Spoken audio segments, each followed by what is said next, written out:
Does ChatGPT leave a watermark on their generated content? So, yesterday I saw someone ask about this on Reddit like, oh my god. My professors told me that they are able to figure out what was written by AI by just looking at the code. I checked the comments below to see what people think about this. As you see, everyone says that ChatGPT doesn't leave any watermark on their content. So it's not true.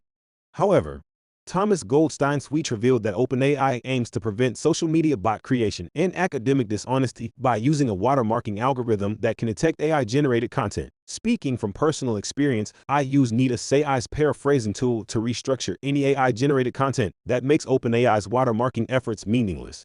Stay undetected.